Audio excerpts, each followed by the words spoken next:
Welcome to Your College Bound Kid, a podcast for parents, college counselors, students, and anyone who wants a weekly deep dive into the world of college admissions. My name is Vince, and I've been doing admissions since 1989 and college counseling since 1998 in California. I'm Lisa, and I'm a clinical psychologist and college counselor. I have a daughter in college, a daughter in high school, and a son in middle school. After 30 years in Chicago, we recently moved to North Carolina. My name is Mark. I'm a college coach in Atlanta and the parent of two daughters. Karis, a graduate of Davidson College, and she is the founder of the Spanish tutoring company, SpanishHelpToday.com. Joy has a bachelor's degree from the University of Georgia and a master's degree from North Carolina State University. She works in private practice in Raleigh as a mental health therapist. And I'm so blessed to be able to work alongside both my beautiful daughters at School Match for You, a college counseling firm that I founded in 2010. This week in the news, Vince and I are talking all things the University of California. It's a two-part discussion of all things UCs. For my question for our listener, we've got an anonymous questioner from a listener in New York, and she wants to know about extracurricular activities, and Julia and I will be answering that. We start our brand new interview where Lisa interviews Jeremy Lowe, the VP of Enrollment at American University, on understanding American University. And there's two spotlights this week. I interview Chris Cage, the VP of Enrollment at Belmont University. It'll be a three-parter on understanding Belmont University. Listen and enjoy. Friends, I am beyond stoked because Vince is here, and Vince is doing something that I never told him this, but I've wanted him to do this probably since before he was even a co-host on the podcast. So how you doing, Vince? I'm doing great. Thanks for having me back so soon. Oh, of course. Like, a lot of people don't know this, but there are not many people, I don't feel, Vince, that know the UCs better than you. I mean, how many people have been a reader at UCSD, UCLA, UC Berkeley, and then sent who knows how many crazy numbers of kids you've sent to all those schools? Like, that's not a long list. So I was thinking at first, who should we have on to talk about the UCs? And then I was like, we got the answer right on our team. Only to look outside the fold. Well, I'm excited to talk about it. And I thought the way we would kick it off is, the LA Times. I think it's Therese Watanabe. Oh, she's great. She's their educational editor, and she always does great articles about higher education in California. And the UCs released their preliminary data for this year's applicants. And so this is going to be a discussion about that. And then we're going to go into school by school, sort of the vibe.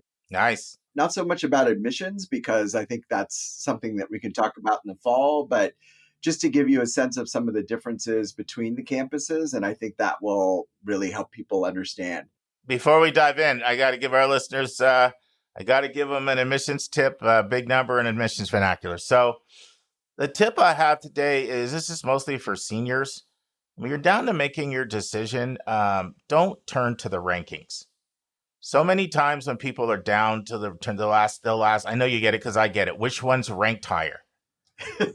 And if people want to incorporate some version of the rankings earlier on into their search, that's up to them.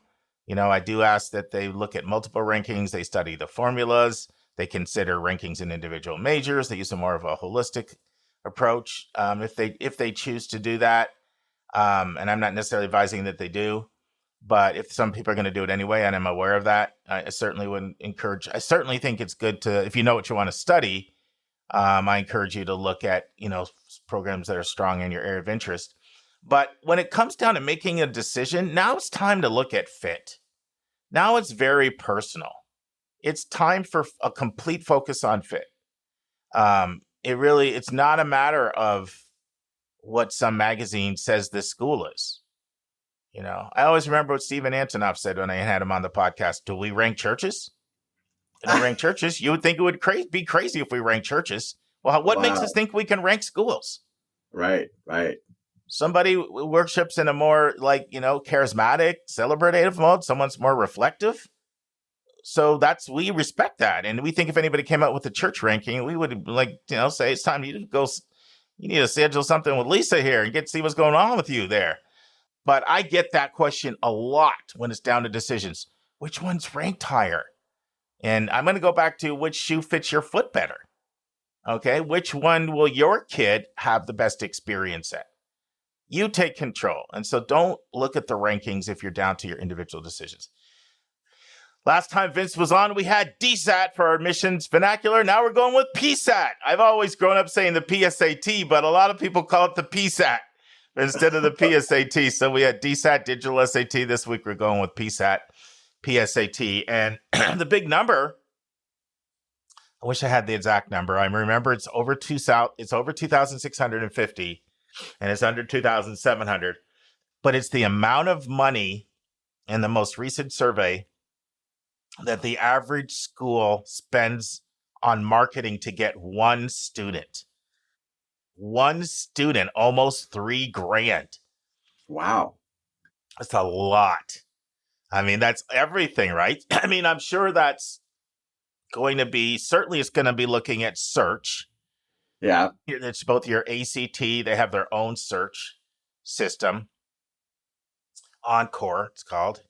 And then you've also got, student search, buying the list of names. But then it's not just buying the list of names. It's going to be the designers and the graphic designers that design all of your fancy brochures, your four-color glossy, brochures and some of magazines that you put together. Then you've got postage that included in that.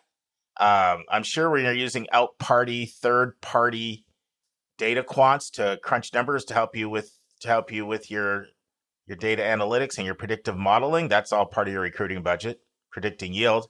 And then certainly it would be hotel airfare, rent-a-car, meals, all your people on the road, and any entertainment and hosting, receptions. And a lot of things sort of fall under that recruitment budget, but it's a big number, almost pushing up on $3,000 to get one student. That's why, and this happened today, I did a session with the family from New York I'm working with. And I was just shaking my head because this happened to me 2 times now in the last 3 days, Vince, that somebody shared with me the absolute catastrophic tour guide they had. And I went back to my time in admissions, I started out, I ran a tour guide program, had 90 tour guides, and then I was director of recruiting. I was over our recruitment strategy. And I just was shaking my head because you work so hard to move somebody along that admissions funnel, to move them from a prospect to an inquiry, and from an inquiry, hopefully to an applicant, and hopefully to an admitted applicant, and then hopefully to someone who deposits, and then hopefully to someone who doesn't melt and shows up in the fall. Like, you work so hard, you can't afford to just blow all that money and by just having horrendous tour guide. I mean, in both of these cases, Vince, the tour guide was throwing the school under the bus. Mm-hmm. One case is a podcast listener who reached out and said, you know what? Can you give me some advice? I just got this survey. I didn't use this word, but I'm going to use it. The tour guide was despicable. I mean, that they described. I mean, the tour guide was basically like almost sabotaging the school. Wow. Yeah. And they said, I don't want to get this person fired. This might be like, for all I know, they're like under-resourced and they're relying on this money. And I was like, you got to tell the truth. Like I said, think if you were an owner of let's say you owned a restaurant and you're out not at the restaurant and you got a waiter or waitress like telling everybody how bad the food is. Like, wouldn't you want to know? And then there's just recently, today I had someone tell me, I'm not going to mention the schools, but so anyway, I'm getting off on a tangent, but yeah, to me, that's just a pet peeve I have. You spend all of this money to get somebody to visit, and you give them a lemon for a tour guide. Super hard to recover from that. So anyway, that's the big number. I wish I should have wrote down exactly, but I remember because I just heard it. It was between $2,650 and $2,700 a year per student. Wow. Well, probably the other thing is, think about schools that have to admit 5 to get 1, right? So you spend all this money on all the applicants, but then for actually a student, you might spend like 500-600 on each applicant. But if you're only, well, or that's admitted applicant actually. Each admitted applicant, if you're getting 5 to get 1, then you got to times that by 5 to get somebody enrolled. So it's not necessarily on every applicant, but every enrolled student. So anyway, you've got great stuff for us today. I wanted to just get that out of the way because we do have some listeners that really enjoy admissions tip, admissions vernacular, big number. But talk to us about the UCs and admissions. Take it where you want to go, my friend. All right. So we're going to focus on applicants. So the University of California continues to grow in number of applications. Over 250 million, or 1,000, sorry, 250,000 applied for the fall of 2024. And that was a first year application increase of 1.4%, or 134,000. 4 UC campuses saw increases. UCLA, San Diego, and Irvine drew the most applications, and Berkeley dropped just slightly.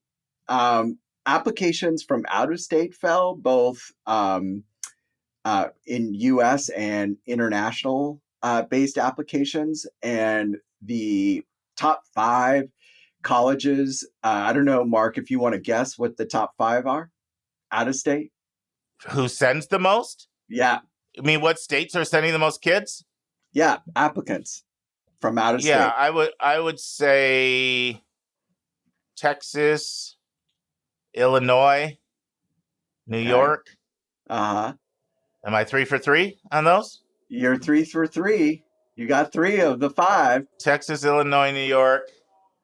It gets harder for me after that. I would maybe guess some of the other schools. Some of the states I'm thinking of are New Jersey, Massachusetts, Florida. Any of them?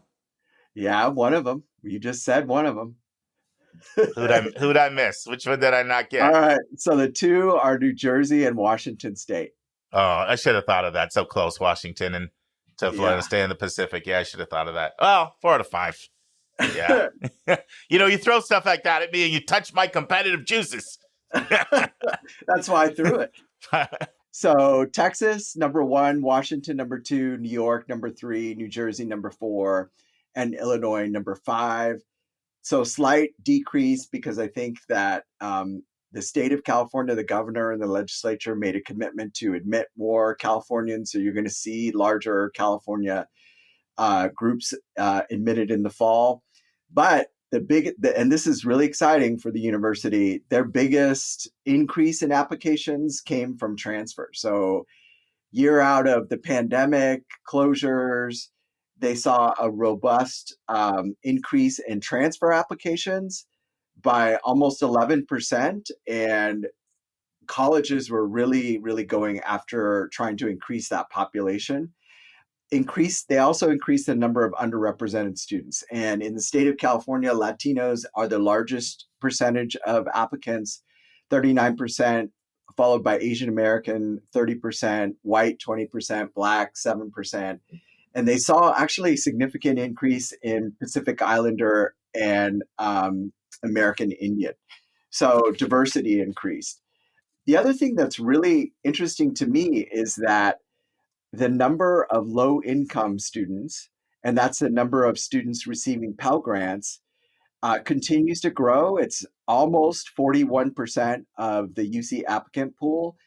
And with other states, I don't know if they have that kind of, this is a real... I don't know anybody that has that number. That's higher than the national averages, which are like 31, 32, 33. That's higher than the population at large. Do you think that probably has to do with a couple of things? I'm thinking maybe the Cal Grant, which I'm sure you'll probably mention later. And then they've got such strong articulation agreements with the California community colleges. And so I'm thinking it has to do with those things, because you just don't see 40% Pell at schools like that in other parts of the country. And this is really a social engine motivator. Like, this is how you educate a very lower educated population, is that you create a system. And this is all part of the master plan for higher education in California, community college, CSU, UC, they and when you look at the, sort of 13 points for admission, they definitely are looking for students who have been successful and demonstrate grit. So income is definitely a part of that. And so for a student who's looking at a UC campus, probably Riverside and Merced are going to be the most diverse and probably have the largest number of Pell Grant recipients in the UC system. Can I say one thing for a sec?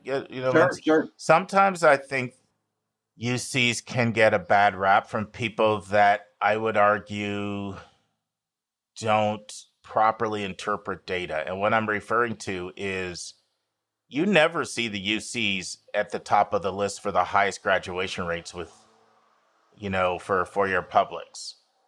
And you see like Virginia, Georgia Tech, Georgia, schools like that are always up there. William and Mary's always up there. And one of the reasons why is because those are all schools that have low Pell numbers. Wow. And there's two things that happens with that. One is we know people drop out over money all the time. It's one of the biggest reasons people drop out. And also there's a correlation between Pell and first gen. And some people we know, they're not the same thing, right? You may be first gen and not Pell. You may be Pell and not first gen. But there's going to be a higher number of Pell that are first gen and a higher number of first gen that are Pell than the population at large. And when you're first gen, like you just don't come from a background, like both of my parents, colleges. I never for 1 second ever thought I wouldn't go to college. I never had 1 second in my life I ever thought I wouldn't graduate. But having worked with other first gen kids, like they just have so many more challenges, and some of it is just even the model. So I think that I don't want to get off on this because it's something I want to talk about more at a later date, but I see sometimes people just, I would say, misinterpreting graduation data and not taking into consideration what's the demographic of the students in the student body. Because if you're admitting a high percentage of, both parents went to college and the family's financially well off, you're going to have a much higher graduation rate. But anyway, you can get back. I just had to go off on my soapbox a little. Right. So I think you're right. And you'll hear a little bit later on the difference in 4-year and 6-year graduation rates at the University of California. UCLA is pretty impressive, and so is Berkeley. UCLA is pretty impressive coming out of 4 years. Berkeley is very impressive coming out of 6 years. But that was one thing that I noticed as well. But when you have such a large population of Pell eligible students attending, there's going to be some significant factors on graduation drag.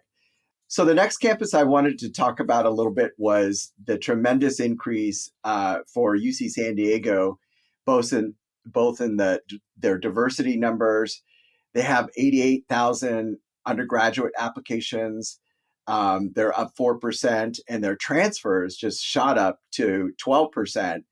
And almost every school except for Merced saw a steady, a really almost like 8 to 12% increase in number of transfer applicants. So transferring is a great way to go in California. Most students spend 2 years at a community college, and UC Santa Barbara has a great program. The community college is right next to UC Santa Barbara.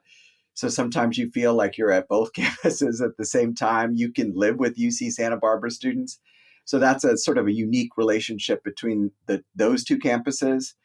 UC Santa Cruz did something really interesting, I thought. They found 500,000 potential transfer students, and they had been doing well, and they sent a letter to them last spring in the summer. They sent a letter saying, we're really encouraged by your work. We hope that you transfer.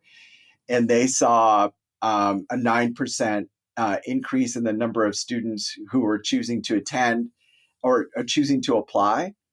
And they also saw a really strong and healthy increase in the number of undergraduates applying for first year. So almost a 5% rise in the number of applications. And I think you see this, Mark, in the UC system. You may have like, oh, I want to be in a city, so I'm going to apply to Berkeley.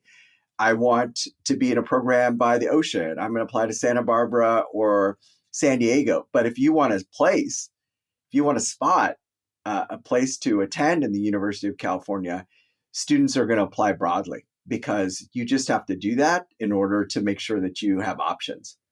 Vince, I have a question for you about transferring. So, Sure. with the UCs and the CSUs just being so mission focused on going to be engines of social mobility, and with their articulation agreements they have with the community college system, and then with them taking so many transfers, do you find it's not as easy for somebody to transfer from a 4-year in? Because, some schools, they look at it like one of the criteria they look at admissions is how much of a difference maker can we be for you? So, I was listening to, and I can't remember if it was Williams or Amherst or Williams. It was Williams, actually. I remember now because it was at SACAC. Williams was talking about their transfer population, and they're like, we're not looking to take someone from Amherst. They're fine. We'll look to maybe take a community college student that is not coming from the resources that we have, where we can be the difference, maybe for them in some way. Do you find the UCs think that way, where transferring from maybe another 4-year reputable school is not an easy path? It's not an easy path. I'm glad you actually raised that particular issue. By far, they have a whole plan. They have the TAP plan. They have all these transfer plans. They do regular admissions days for transfers. They have virtual meetings for transfers. But all of that information is geared towards students who are in community colleges. And there's an abundance of options in California. You stand a better chance of getting in from community college, even if you're in another state, than you would if you were applying from USC. So there's not a lot of forgiveness. Now, if you've hit the marks and you've done well, obviously they're not going to turn down a good student. But I would say that there's definitely an advantage because the mission, again, the big plan, the master plan was community college and then go to a 4-year either CSU or UC. And by far, for transfer students coming from community college, almost all of them have the goal of getting into a UC.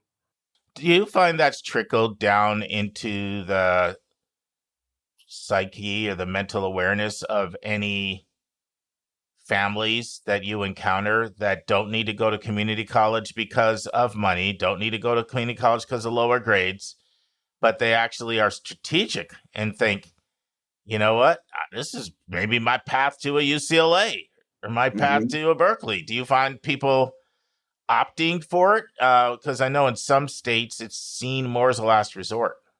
It's interesting. I think that I still haven't had a parent.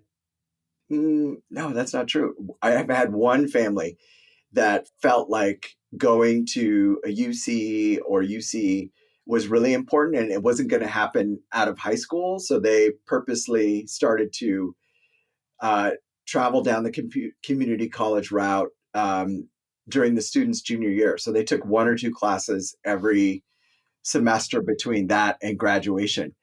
I would say, Stanford, Pomona, USC, you still like the UCs. You have a better chance of getting in from those schools than like Princeton, like Williams, like Amherst, like Bowdoin. They're looking at community college students, and in their mind, they're thinking they're at a community college. They're not coming from Colgate or some other 4-year school.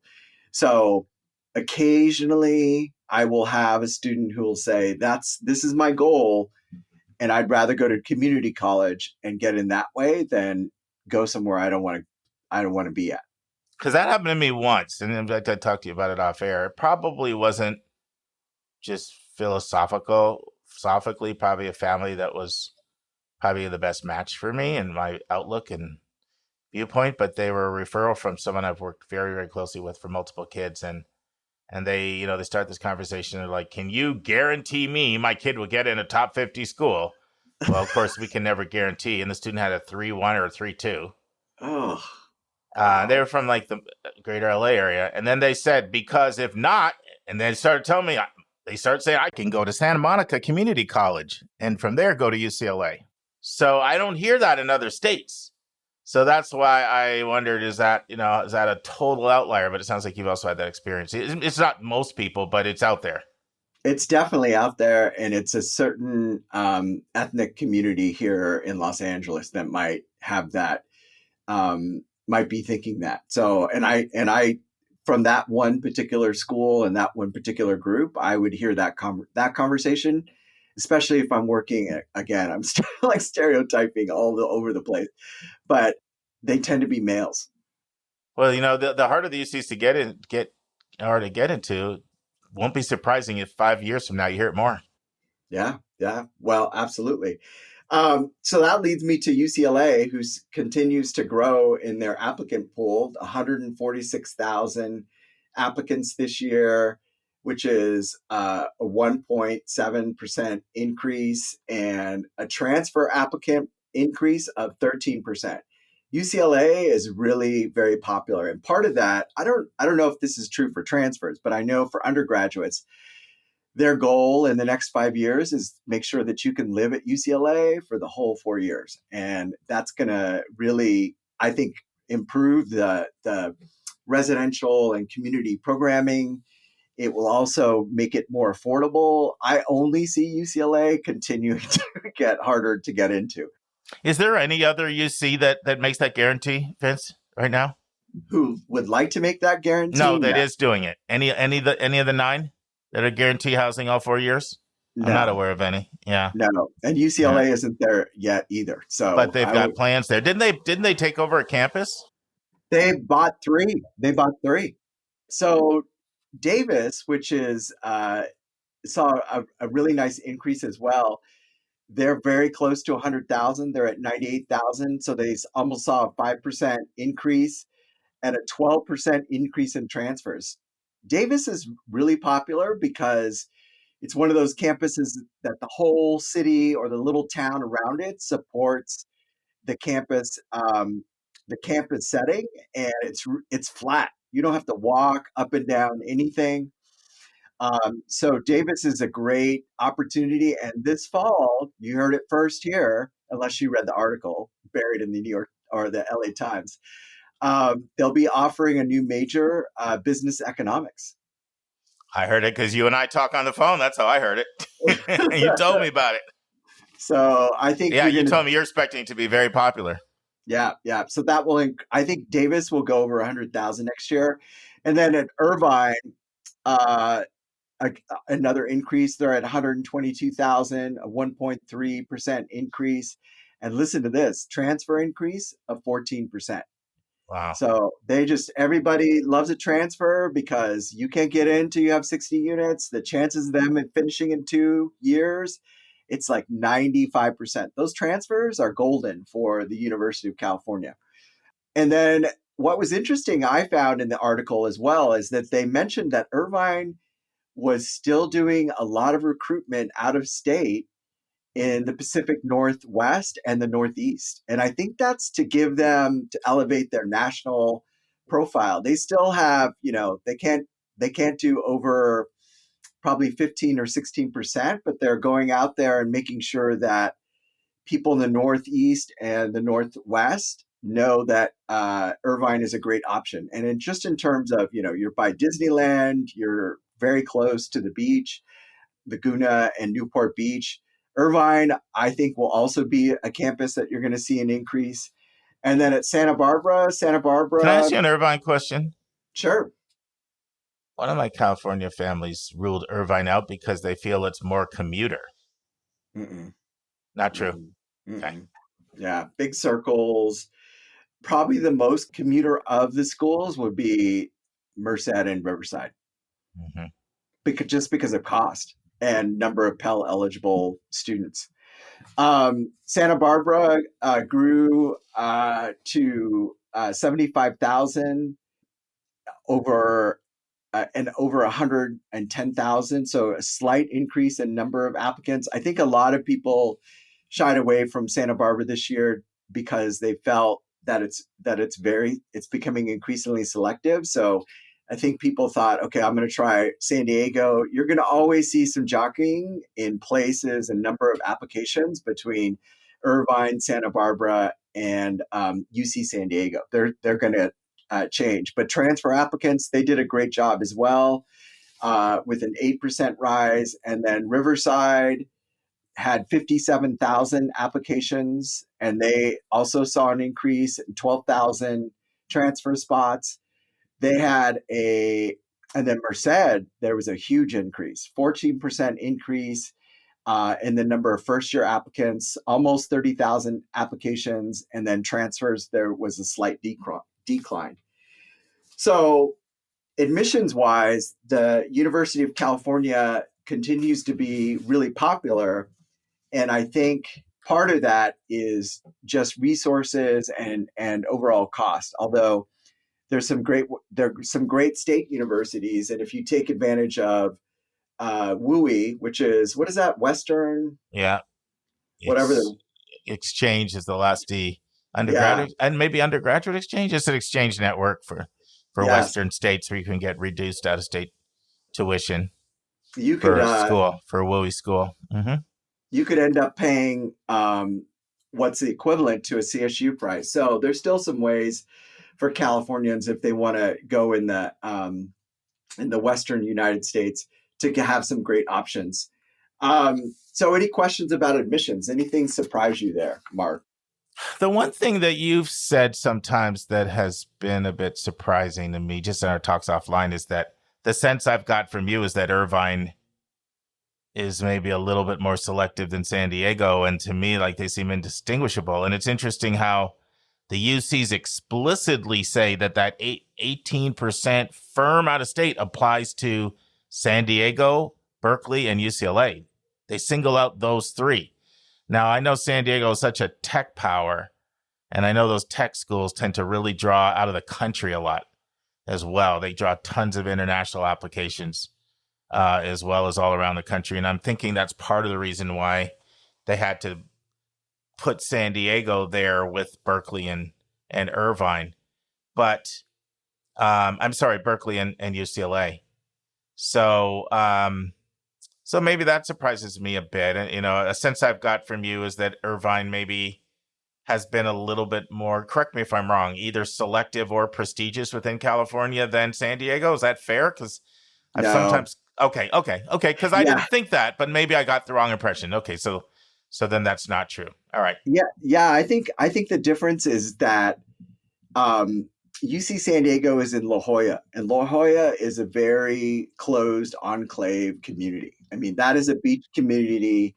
The average house price is going to be well over $2 million, $3 million. I mean, if you live in La Jolla, there's a lot of resources. So UC San Diego tends to draw student populations that's very staid, because that campus shuts down. Like, you know, there's not going to be, what do they call it?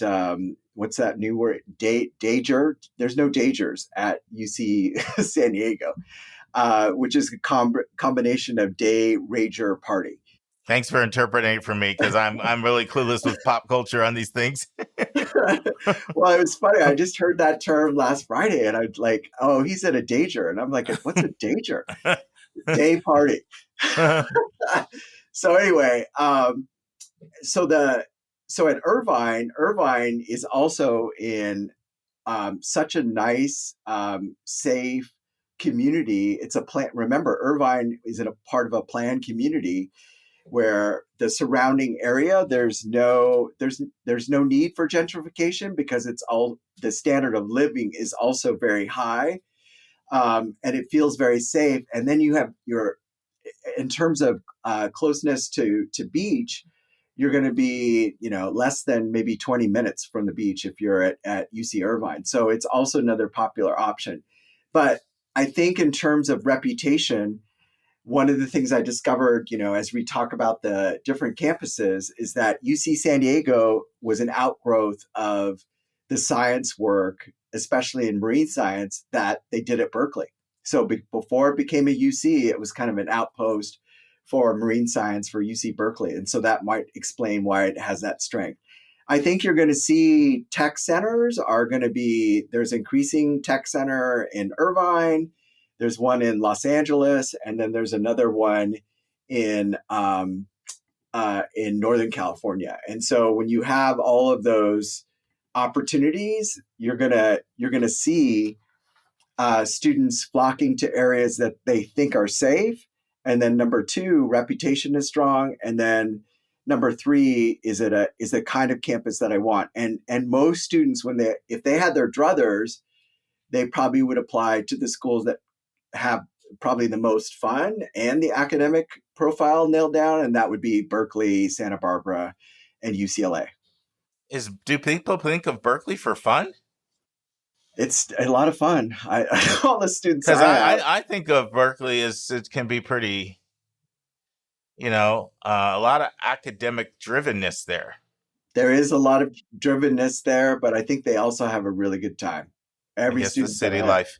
The campus that everyone talks about for fun for me is Santa Barbara. Mm-hmm, mm-hmm. That's the one. But it's a lot of people also that like the beach. Yeah. Well, the beach is right there. You can see it from the campus. One fact that I did know about UC Santa Barbara: only 3% of the population there is from Santa Barbara. Well, California's big. Right. But that's really unusual. If you're at Irvine, you're going to have students from everywhere. And a lot of them, probably 25% from the immediate area. But the service area, that's one of the criteria that Santa Barbara still wants to draw students from the Ventura County area. Friends, this completes the first half. Hope you'll join us next week for the final part. And now it's time for a question from one of our listeners.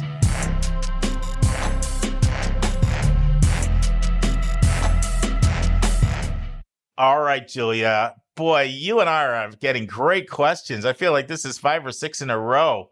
This is a mom from New York, and she wants to know how extracurriculars are evaluated at highly rejective colleges. So let's play the question and chime in with your thoughts. Hi, I'm a mom from New York and an avid listener, and I really appreciate your insights as I'm starting the college process for the first time. I'm curious how extracurriculars are evaluated in the admissions process, especially at the highly rejective schools. My child's strengths are not your typical school sports and clubs. He's a triple black belt in martial arts and an Eagle Scout. He's worked very hard, and I think these achievements are impressive, but they don't necessarily translate to college-level activities. Are colleges really looking at extracurriculars with an eye to fill their own organizations, or are they looked at in more of a character-building, diverse interests and student body context? Obviously, recruited athletes have a hook, but where's the line with respect to other activities and interests? Thanks. This is a great question, and I just really appreciate Mom from New York, because also my students get really tripped up with this question, especially when they're filling out the Common App, and when you're filling in your activities, you check a box about how many years in high school you did it, but then it says, do you plan to do this in college? And I spend time trying to convince students it's okay not to check the box that you won't do philosophy club when you go to college. So I think this is a good one. I think my umbrella answer to all of this is exactly what everyone on this podcast has said, which is authenticity is king here. That's really what matters. There are certainly, the Mom from New York brought up a good example of recruited athletes, right? There are some instances in which an extracurricular would be a hook, but those are usually through some kind of formal process, right? So maybe not as rigorous a process of athletic recruitment, but if a school has allows for a music supplement and the student is not applying for a conservatory or a music major, that usually gives you a sense that they are hoping to fill some seats in the orchestra. And if you are talented enough to be able to play for that orchestra, that might be something that helps you out, right? They need an oboist, they need a trombonist. And then also same with visual and performing artists as well. Maybe not for BFA programs or not for theater majors or music majors or acting majors, but they have a program or they have a department and they're hoping somebody will take advantage of that. So in some ways, sometimes that hook can work in that way. But I don't know about you, Mark, but I really don't think, at least I've never read for a college where I'm like, oh gosh, I can see, usually in my pros, I'm like, oh, I can absolutely see based on the students' activities that they might get involved with XYZ, which is really important at my school. But it's the same, it's the same thing if I'm reading for a school that doesn't offer something and a student has a really big investment in some extracurricular. I'm not going to ding that for them for that because we don't have it at my school. It does play into the fit, category. Obviously, I've worked for two really liberal, progressive schools. One is Quaker. So if a student is Quaker or attends meeting, yes, that's a hook for us because it's a Quaker school. The student obviously is involved in the same values and processes of that faith. But if a student was Muslim and was really into their Muslim Student Association, did a lot of work there, I wouldn't necessarily ding them because that's something we didn't have at my college in a big way.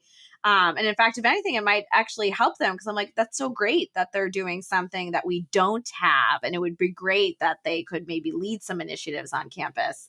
So not necessarily a one-to-one on like, oh, I can see that this would fill a need on my campus. And therefore, I'm going to admit a student based on their extracurricular resume because it almost works as if they are taking a spot or giving us something that we desperately need. But more in the sense of great that I can really visualize who you might be here or what those values or personal qualities you have in that extracurricular that might translate really well. One of my favorite stories is I had a student who, and I hope that someday he knows how great he is. He really wanted to go to school in the UK because he just didn't feel like any of his extracurricular activities were something a college would want or would help him. And he was a really strong student who dedicated a lot of his time to his academics. But for fun on the side, he would sort of do these little hobbies, like, I wouldn't call them hobbies, I would actually call them extracurriculars, but he would design video games or he refurbished old furniture and then would sell it at a market. But all of that went into his interest in engineering, for example. And even though he wasn't the loudest or he wasn't president or it was a solitary activity that he did on his own, he actually cleaned up at the American colleges here. They really saw that it didn't really matter if that was something they had at the college or it fit into what he could provide. It was that he was filling his time with something that really inspired him, that he was passionate about, that really made his brain tick. And that's what mattered more to them than anything else, whether or not they had a video game club or a furniture refurbishment club or something. It was really about the fact that the student was spending their time doing things that mattered to them in an authentic way. Yeah, this is a really great question, and it's tricky to strike the right balance on the nuance. So, like, on one hand, personal qualities are really, really important to schools. In fact, the state of college admissions, this only their first year they've actually started asking about personal qualities, and it came in fourth. There was a big drop-off after overall grades in academic classes, and rigor. But personal qualities really mean a lot. A lot of what makes essays pop so much are personal qualities that come alive. So there's certainly a lot of great personal qualities you're going to derive. You can potentially derive from a triple black belt with dedication and determination and stick-to-itiveness. Eagle Scouts can speak to character and things like that. But I haven't seen those things be like hooks that are like sort of like extra thumbs on the scale, like especially. And the thing is, with highly rejective colleges, people's extracurriculars are usually pretty extraordinary. Totally. They really, really are. And boy, I'm going to say something, and I really don't mean to be negative here. I almost just hesitate to share it, but I'm trying to make a point and not to discourage. I'm not going to mention the school, but I was having a conversation with a senior admissions person who's been at a highly rejected for more than 20 years. And she was like, if I read one more Eagle Scout, right. Like, and she was making the point, like, these kids think it's such a big thing. They're an Eagle Scout, and we see so many of them that I don't want to give the impression that somebody reads and says, Eagle Scout. Oh, now here's the other thing too. Like, somebody might, individuals have different views. Like somebody might have done that themselves and have a special place in their heart for that. But Yes. and that can play a role a little bit. There's still there's a human element there, even with reader ratings giving you a lot of guidance on stuff. But having your extracurriculars pop to the point where they're sort of dispositive and like the thing that gets you in at highly rejectives, like I don't see a lot of that unless those extracurriculars tend to be like more like national or region, like not beyond just regional and school wide. Like for it to really, really be compelling. And that's only if the transcript and everything else is really strong and you meet a need of an institution. And I'm only saying this because the question, highly rejective was a term that was used in here that New York mom used. And so when you say highly rejective to me, you're usually talking of like about under 20% admit rates, maybe under 15% admit rates. And usually in those pools, the kids are very, very well resourced, and the extracurriculars overall look pretty extraordinary. And I'm not trying to be negative, but I just think I kind of owe sort of New York mom that point to share that. Do you think I'm being too harsh, Julia? No, I totally agree. And honestly, like Mark, you and I would not have jobs if there was a clear answer to this question, right? If there was a one size fits all, and or we knew, back in the day, Milton is a long standing school. It would be that, the editors in chief of the school newspaper would get an automatic admit to Northwestern, right? At the journalism school. But that we're talking like the 1970s and 1960s, right? So, I actually have, and it breaks my heart. I do have students that have extraordinary extracurricular activities. I have a student that actually made the Forbes 30 under 30 list less than 4 months after graduating from high school. And he is getting a mixed bag of answers. So like, yes, from some highly rejectives, absolutely no from some highly rejectives. This student was very successful in Silicon Valley. And guess what? A couple of colleges were like, we already have, like, we don't need like a 5th or 10th or 12th or 20th student doing that. Whereas some other schools are like, oh, we do have that. And we really value that, actually. So we don't mind having another student that represents that. So I think it's also important to know you can have a really fancy. I have a student right now who is literally maybe curing cancer, but that is not going to maybe necessarily get him in everywhere, it's right? Tough. It's really tough out there. I remember sitting in the reading process at a highly rejective school, and the student had a strong transcript, strong rec, strong everything, and they had taken a semester off to train for the Olympics.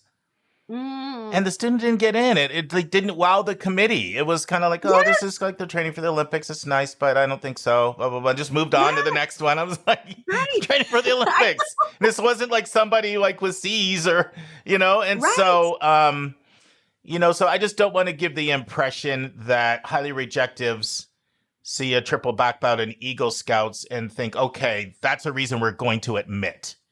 Like they might like those personal qualities, especially if they're reinforced in all other aspects of the application. They come out in the essay, they come out in the recs.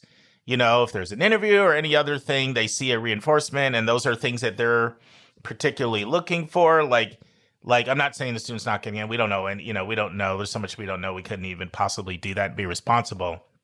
But this is specifically about how those ECs land in a highly rejective pool. And like triple black belt is awesome. Like the dedication it takes to get that is so commendable. But from my reading of kids, and I work with a lot of really strong kids, I would say it's not that rare. I don't find that it's that rare, so that it's sort of like, oh, look at this rare thing. And I hope I'm not discouraging you, but I think you want my honesty. Yes. And I think as long as and I've had, I had a student in 2 years ago who He was a soccer ref in his town. He was a self-described bench warmer in 2 other sports during the year, and then really just loved reading and like taught himself Russian and then read, Russian novels in the Russian language. He absolutely got into some of the most highly rejective schools, even when his classmates who, had won the Regeneron contest or something, he actually got some better results than some of those students because the authenticity just really came through for him. Yeah, when I was at Caltech, they talked about a kid who wrote a 300-page physics textbook. And they were making the point that their faculty actually are part of the reading decisions. So one faculty member read the whole 300-page physics textbook and said, oh, gosh, oh, yeah, the whole 300-page thing. And they said, this is really good, Good. Yes. Yeah. So it's the key is to have a balanced list and to love your probables and your likelies. Like what gets me excited is when a kid loves their probables. And like I literally just before I did the session with Julia, I came out of a session with a student that's like 4.0, 1540, 770, 770 SAT, really good rigor, tons of leadership. In fact, finished second in a national contest. And we'll have like, really compelling application. And she just got back from Loyola Marymount and loved it. And yeah, it's not her aspirational school. She liked USC more. But I got so excited that, okay, our goal is to find at least 3 schools like this. Unfortunately, she's there. So that's the key. The key is to, have your aspirational schools. Don't put too much weight on selectivity in your mind, but be sure to have your probables and your likelies that you could have a great experience. It's such a stress-free way to go through the admission process if you can do that. What frustrates me sometimes is some students I work with, I call them the dog chasing their tail. As soon as they think they can get in, they lose interest in a school. I know. So it's the never-ender chase to get what they can have. I know. Sometimes I fudge the admit rates just to make it a little more exciting. Well, you have to know how to present it, right? So if it's like Northeastern Boston, you talk about the Boston admit rate in regular is 5% for Boston. Look, I think the more important thing is those are great things. And hopefully your character grew and he enjoyed them. And the enjoyment of the experience and the way his character grew, that's what will translate more into life, in the big scene. But in general, colleges like interesting kids. They want what they don't have. But they're also looking at it from a standpoint of what's in it for me. It's kind of like when Susan and I not too long ago talked about a very, very strong music major that doesn't want to major in music. And the listener wrote in to ask how it would be read. And I agreed so much with Susan. Like, it will be seen through the context of how are you going to help us? Right. How are you going to help us with this music? And that's, sure, it's part of your interesting factor, but how are you going to help us and how that translates? Right.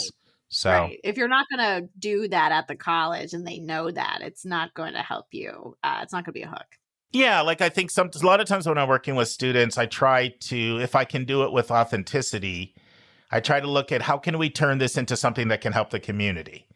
So like if you wanted to start, I noticed that you don't have a jujitsu class and it has been transformational in my life. I'd love to, help other students learn this because I think I'm not saying that you're going to get in on that, but I'm saying that you're kind of adding your value when you're authentically seen as helping the community.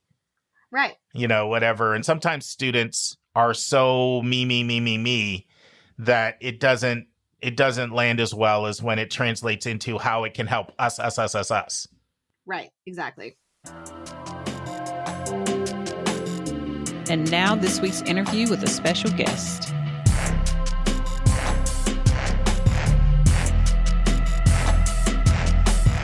Friends, and Jeremy Lowe is back. This time, Lisa's talking about all things understanding American University. It'll be a 2-parter. In part 1, Jeremy shares what he feels separates American University from other schools.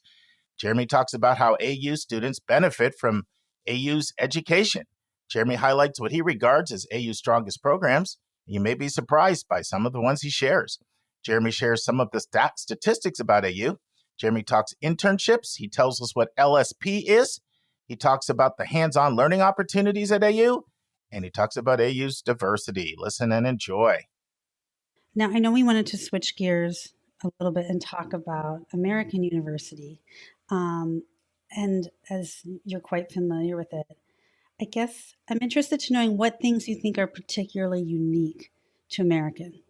Yeah, that's a great question, and one that I answer on a weekly basis, because it is so important. When you look at the number of institutions that are out there, there are certainly qualities that institutions share, but there's also qualities that are distinctive to that institution.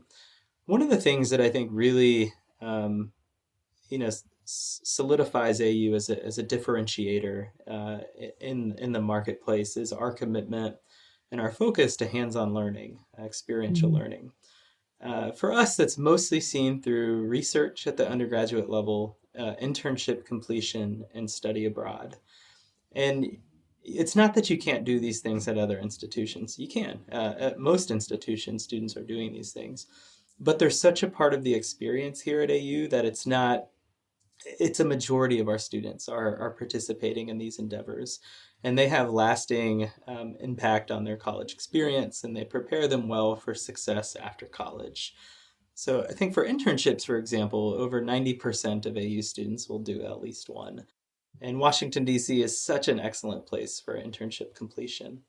Study abroad, over 60% of AU students will do a study abroad experience when the national average is less than 10%. So again, it really is a part of our culture here, and I think it's something that does distinguish AU from other institutions. AU also is a school that is uniquely positioned within such a great city. I think Washington, D.C. is one of the best places in the United States to be a college student. But what you get with AU is you have a really traditional college campus, traditional academic quad.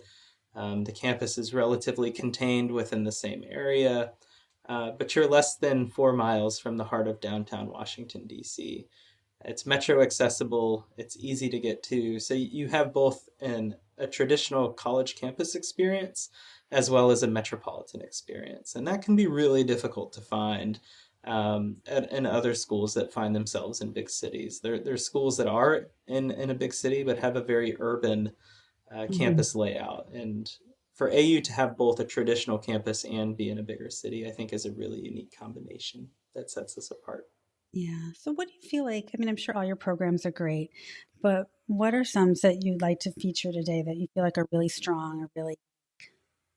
Yeah, off the bat, I think when a student thinks of Washington, D.C. or American University, they think about political science, they think about international relations and government. And those are programs that excel on the AU campus. You're coming to one of the best places in the country to study those fields in American University.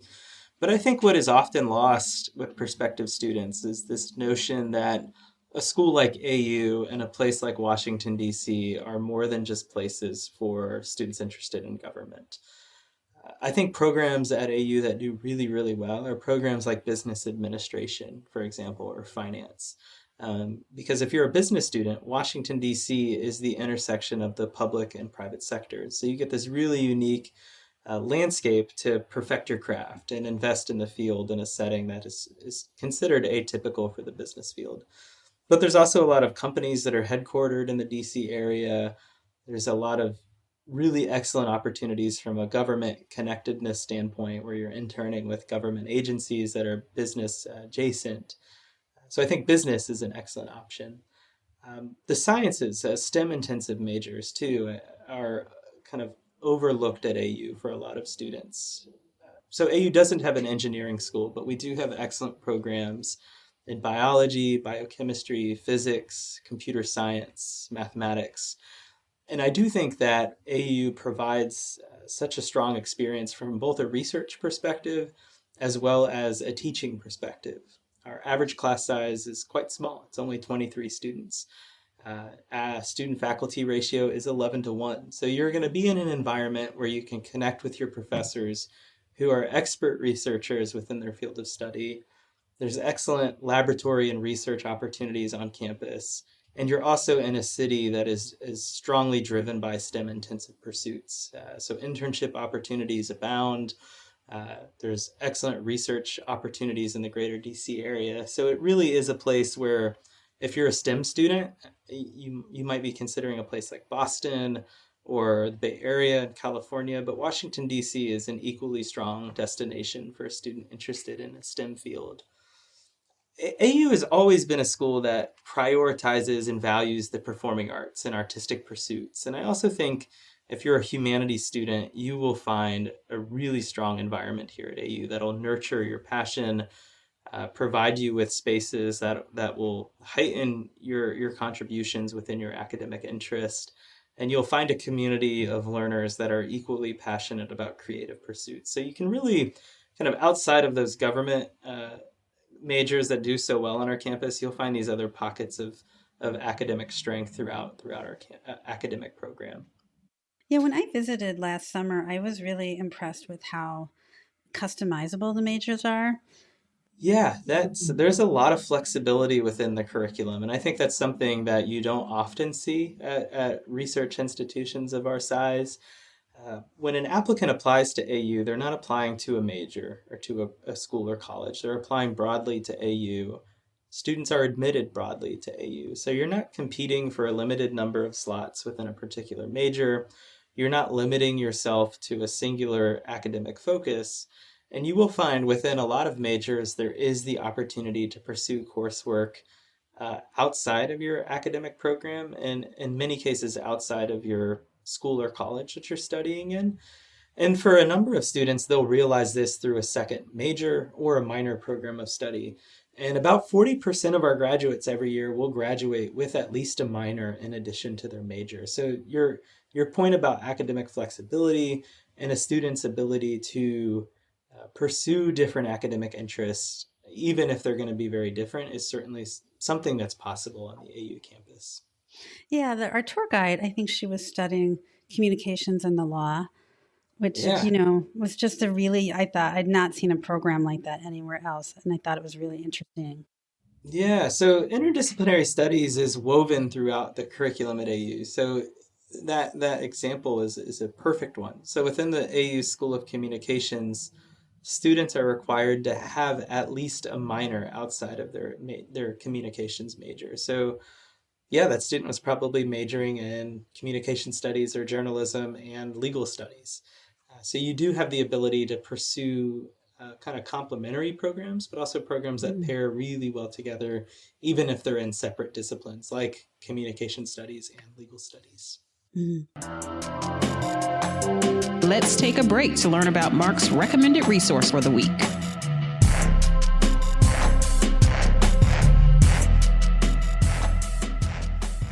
This is Linda with this week's recommended resource, the website for Schoolhouse.world. Schoolhouse.world was founded by Sal Khan, who also founded Khan Academy, one of our previously recommended resources. Schoolhouse.world is a platform providing free online tutoring, but what sets it apart is their global network of volunteer tutors. Tutoring is available in math from pre-algebra through calculus and statistics. Science subjects available are biology, chemistry, and physics. Another unique feature is the certifications for learners who demonstrate mastery in a topic. This can be particularly useful for homeschooled students or students at schools that may not offer a class like a calculus or physics. Schoolhouse students, regardless of age, can become tutors by completing a series of trainings, because the best way to demonstrate mastery of a subject is by teaching it to someone else. Once students have a portfolio of certificates, a number of colleges will accept them as part of the application process.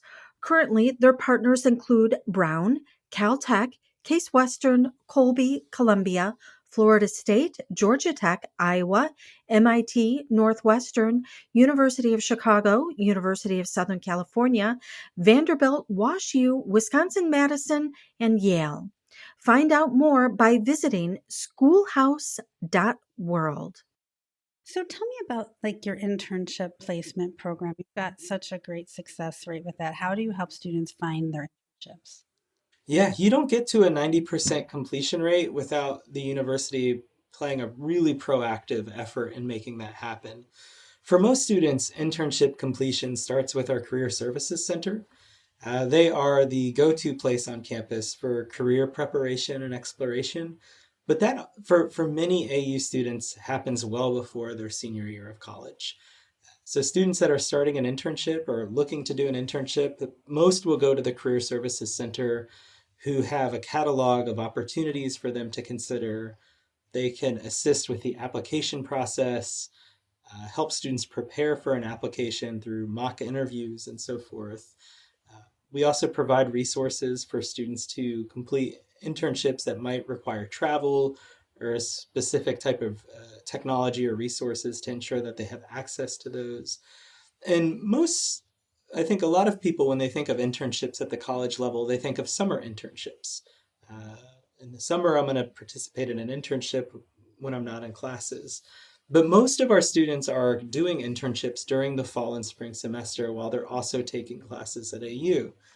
Now, a prevailing sentiment is, how can a student be a full-time student and participate in an internship without getting overwhelmed and bogged down? Most of our courses offered at AU are offered on Monday, Tuesday, Thursday, and Friday. We do offer classes on Wednesday. However, a student can choose not to schedule a class on a Wednesday. So if you're considering an internship, you know you can devote at least one full day once a week to your internship site, and invest, a full work day essentially at this type of location. So it's something that our students are doing while they're also taking classes, which I think reinforces what you're learning in the classroom by seeing it happen in a working setting. Internships too, a lot of upper class students are completing internships, but we also have internship opportunities available to first year students. We have this program called AU Cornerstone, which enables select first year students to complete an internship during their fall or spring semester. And that's something that the program and the Career Services Center has an active hand in helping students achieve this. So there is a lot of support within the AU community for students obtaining internships and providing specific programs that help make that attainable. Does AU have any like captive internships that are just for their students or? Yeah, there are a few programs like that. I'm thinking of the Dean's Internship Program within the School of Communication. So these are relationships that have been fostered over years with communication-centered organizations and companies where the School of Communications actively works to support a limited number of slots every year with these organizations. So they're kind of this commitment to bringing on AU students into these internship sites. You also see a lot of organizations that have had such a positive experience with their AU interns that they reach back out to our community and say, hey, we want more of these students. So there becomes this, in a lot of ways, unofficial pipeline where students know that they have a good shot of getting into a place because of such a strong relationship that has been built over time. Right. Do you offer financial support? AU does, yeah. So there are grant programs and funding in place for students that have a financial need, and they have a financial need, and completing an internship might be a barrier to them. One quick thing that comes to mind is transportation. If you're doing an internship, you likely will have to go somewhere to do this internship.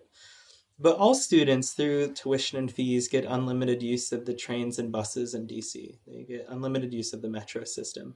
So from an access perspective, like physically getting someplace, that barrier is almost reduced through our UPass program.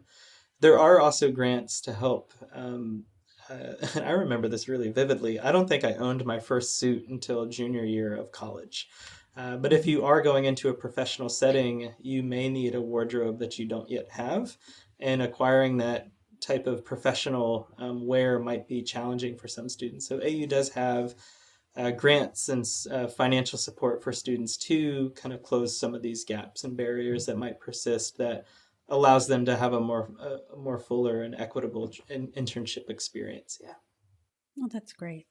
So I know one of the things that we are really usually interested in my practice is your learning support program. Yeah. And I'd like to send students to that. Tell us more about that. Yeah, AU's learning support, a learning services program, we just call it LSP in our office, has been around for a long time, and it's a national leader in providing structured academic support for students with learning differences. It is an application-based program, so students do have to apply for it and are considered for it.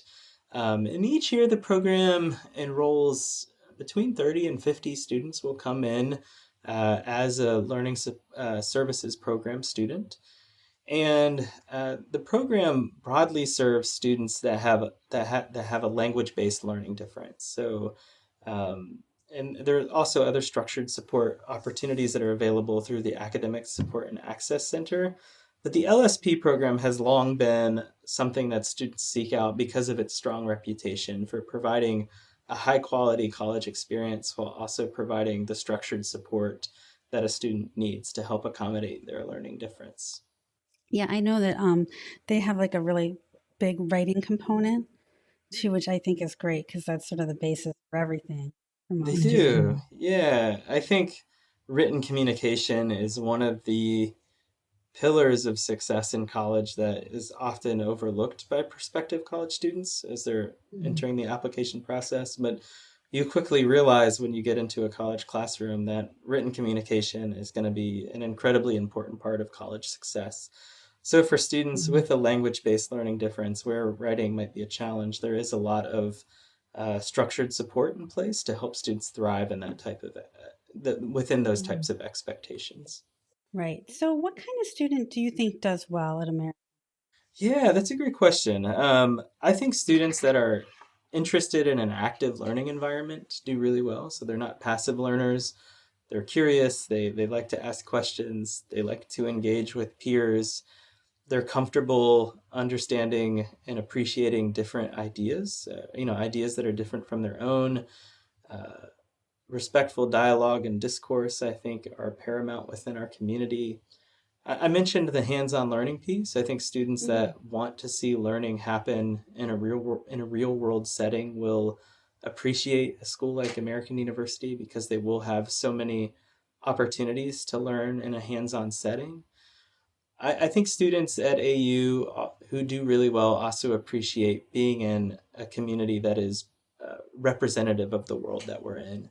One of the things that I have always loved about AU is how our student body reflects the world in its many facets, whether it's cultural and racial diversity, socioeconomic diversity, diversity of thought and academic interest, political beliefs. Students with different political leanings do really well here. Students with an international perspective, I've always valued the international presence that AU has. If that's the type of community that excites you, then you'll really thrive at a place like AU because you'll be surrounded by a group of students who also share in that belief. And that kind of perpetuates itself. It kind of self-fulfills, and our community becomes really engaging, open to discourse and discussion, open to hands-on learning. And those are the types of students that we find that do really, really well here. Friends, this concludes the first part of Lisa's interview about American University with VP of Enrollment, Jeremy Lowe. We hope you join us next week for the final part. And now this week's interview with a special guest.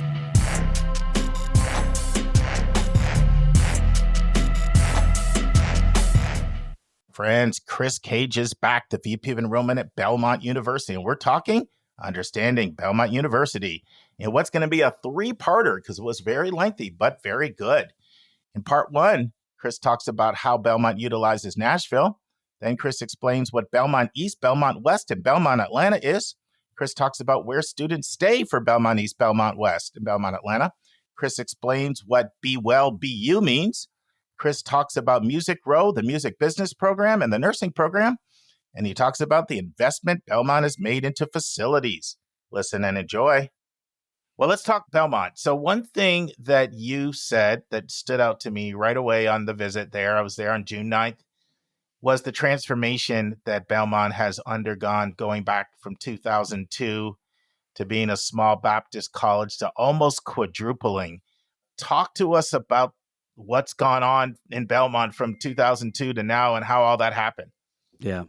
Well, I think there's two critical decision points that really changed the trajectory of Belmont. And that's when we moved to a Division I institution.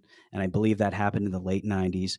And then in 2005, when we moved away from the Southern Baptist Convention and became an ecumenical university. I think those two decision points, the leadership at the time, really were forward thinkers in that we really wanted to be independent, air quotes around that, as an ecumenical Christ-centered university. And we wanted to play on a much larger stage as it related to NCAA Division I athletics. And from that point, from right around 2000 to where we are today, we were probably around 2,000 students around the year 2000. And here we are approaching 9,000 here this coming fall. We just are about to open the Frist College of Medicine and enroll our first cohort for that program this summer. And when that is fully enrolled, that will have 500 MDs in that program in the Frist College of Medicine. So Belmont has just really kind of completely flipped the script as it relates to what an institution can do when it unleashes its full potential. And I believe that Belmont operates at a very high level with everything that we do. I used to joke with a gentleman who worked in university marketing and communications that when Belmont does something, it swings for the fences. And sometimes that's a home run. Sometimes that's a grand slam. Sometimes that's a walk-off grand slam. And a great example of that was in the year 2020, we were hosting the presidential debate during COVID of all times. And we had to navigate that presidential debate during COVID. And right at the same time in that fall, we announced the plans to open a college of medicine, and nobody saw that coming. So when we do things, we generally swing for the fences. And because there's this baked in DNA into our culture that Belmont just finds a way. It finds a way to meet students where they are. It finds a way to engage with the Nashville business community. And I say business with air quotes, very broadly speaking. We know that Nashville is Music City, but Nashville is also the healthcare capital of the country.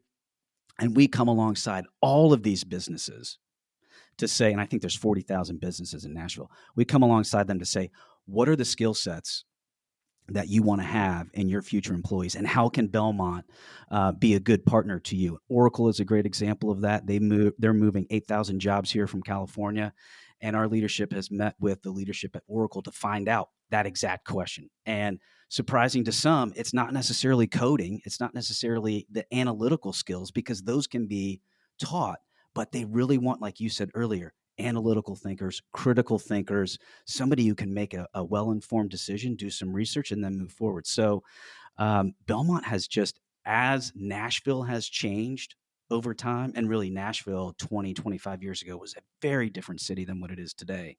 Belmont has mirrored that change, and we've hitched our wagon to Nashville, and we just love the fact that we are 1.5 miles from the urban core. Yeah, talk to us a little bit more about how you utilize Nashville being right there, whether it's, internships or permanent jobs or service opportunities or anything that comes to mind.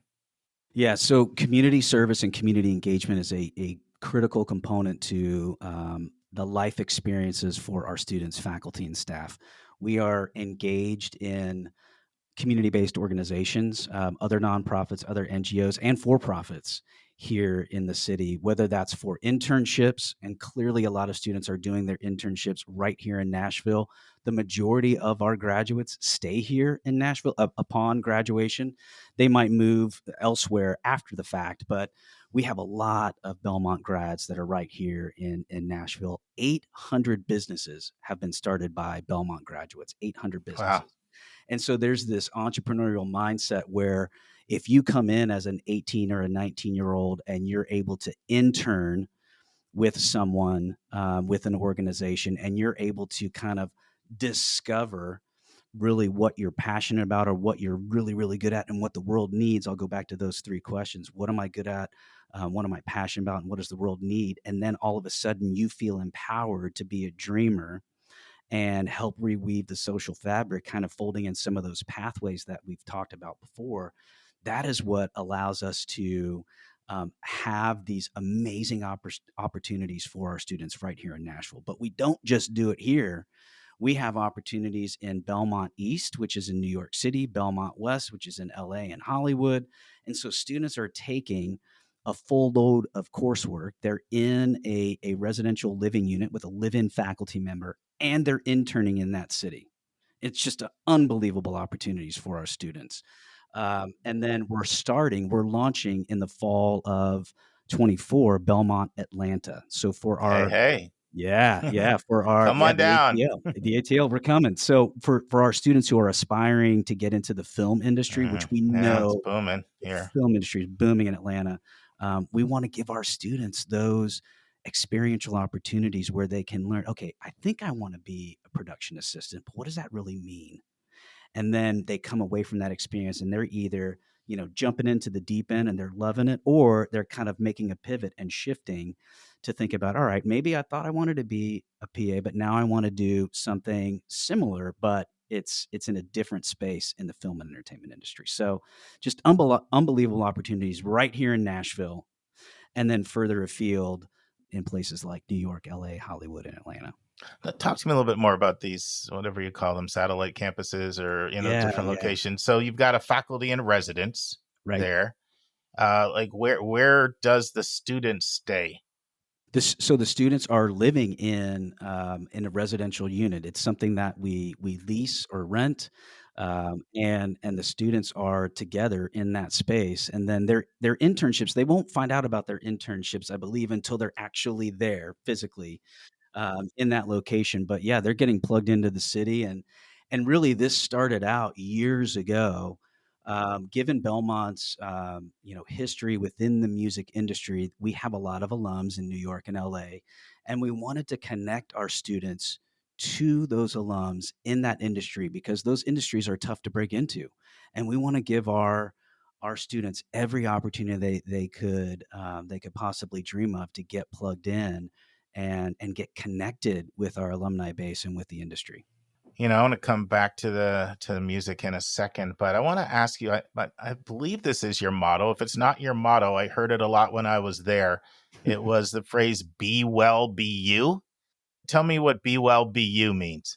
Yeah, so it's a comprehensive wellness program, and I'll go back to whole person formation because that's what Be Well, Be You is all about, and it really reflects our dedication, I think, to nurturing not only the academic side of the student, but their professional growth, their personal growth and development within the community of Belmont. So there's a lot of we've got 10 different dimensions of wellness. So there's physical, there's emotional, there's intellectual, there's financial, environmental, occupational, and we have these co-curricular experiences that speak to those specific dimensions of wellness, so that when students leave here, they have that whole person formation outline, if you will. So they have a better understanding of finances, whether it's we're bringing somebody in to talk about loan payments and understanding what it means to fulfill your student loan obligations. But then also when you're thinking about graduation and moving on and maybe owning a home, what does that look like? So let's talk about financial wellness and financial health, but also the spiritual, the cultural, environmental, all of those different components shape the wellness of our young people, and it just gives them this wholeness to their experiences that if we didn't have that programming, they wouldn't have access to it. So let's go back to some of your leading programs, at least your most represented college majors. According to College Navigator, you were awarded 272 degrees in music management and then another 76 in music other in 2022, making it look like your biggest program or one of your biggest programs. What can you tell us about music management, music other, and the music history at Belmont?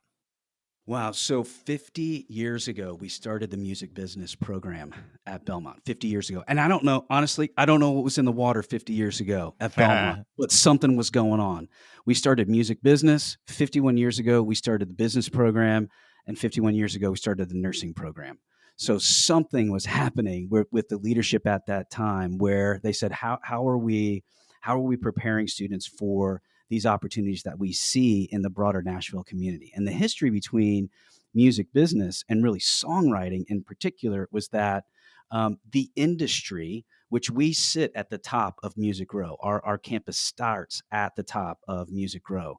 Chris, there might be some people that don't know what Music Row is. Can you tell everybody what Music Row is? Oh, sure. Well, Music Row is where the magic happens. So this is where, and this is not just country artists. There are artists from all genres that come to Music Row to record and produce and cut their music.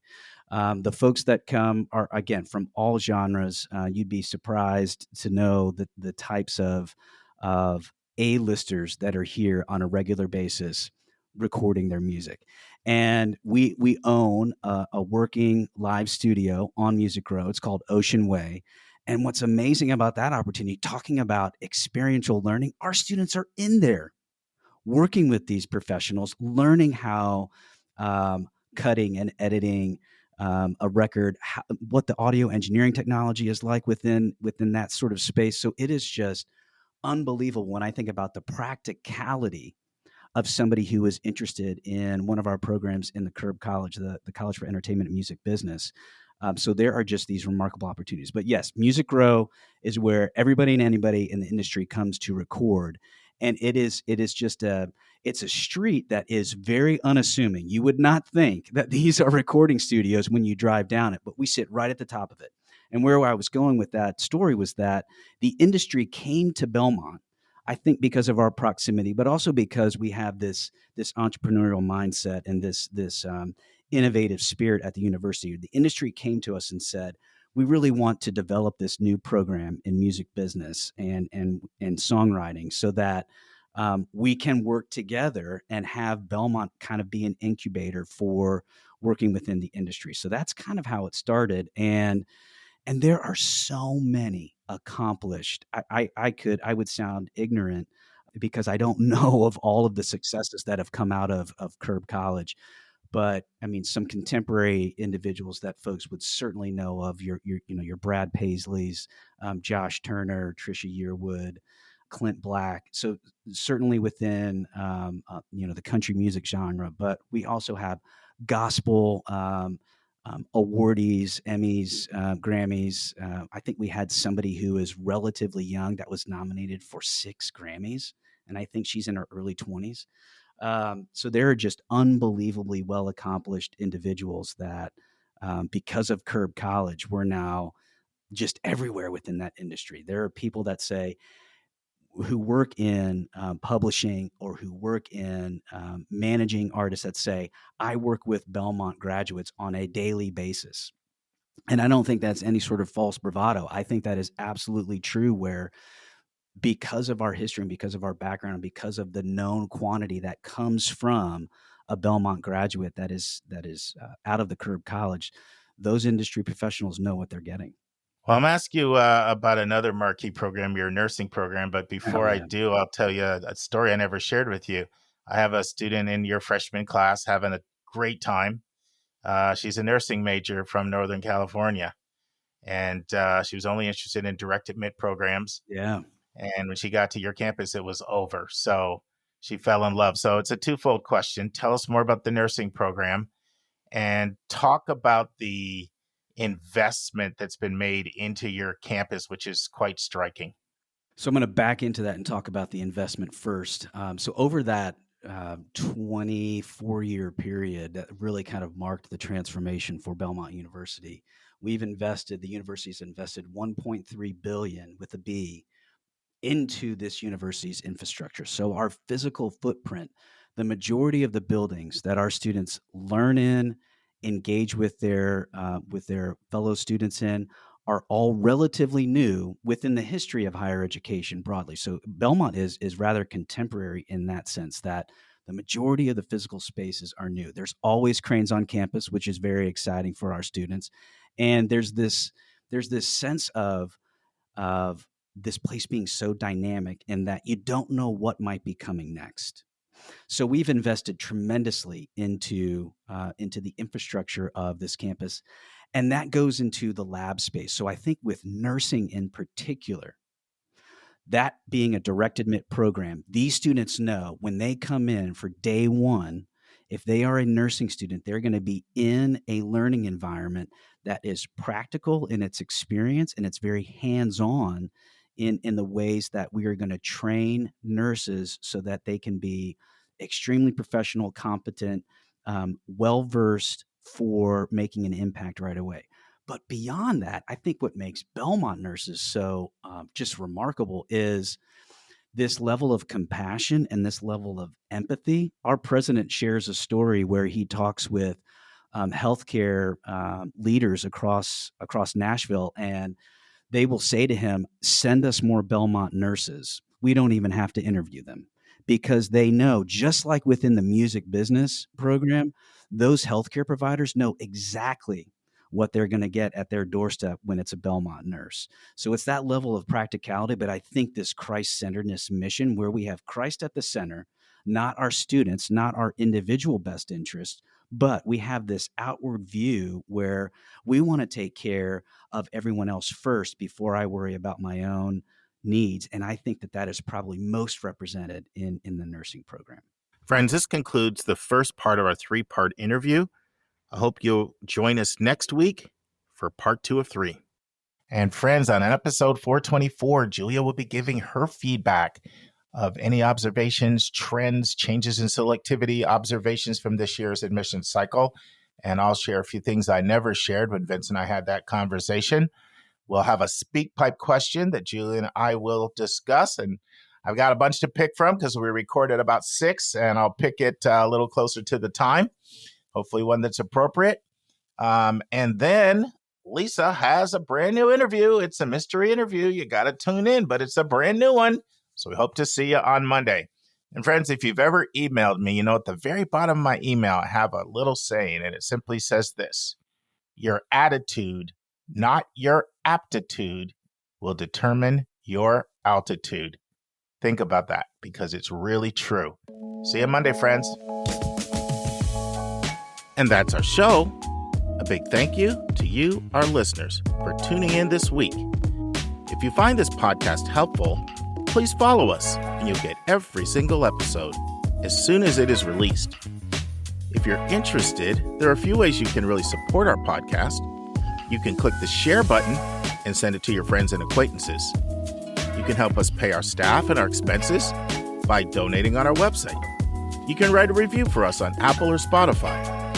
I'm the producer of the podcast, but we have a fantastic team of 15. Shout out to our co-host, Dr. Lisa Ruff, Dr. David Williams, Linda Depker, Susan Tree, Vince Garcia, and Julia Esquivel. And to our substitute co-host, Sylvia Borgo. Our sensational sound engineer is Nemanja Motvich. Our amazing music is from Victor Allen Weeks.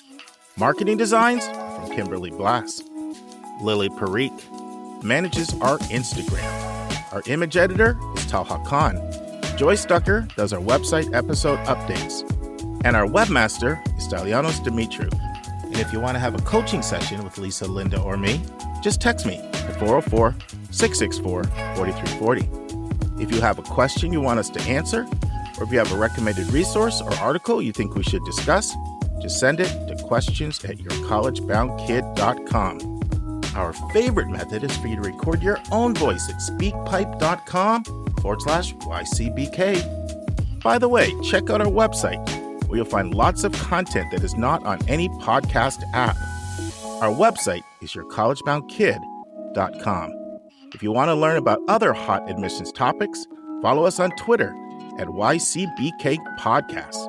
We think of you as our listening family, and we look forward to meeting again with you every single Monday and Thursday.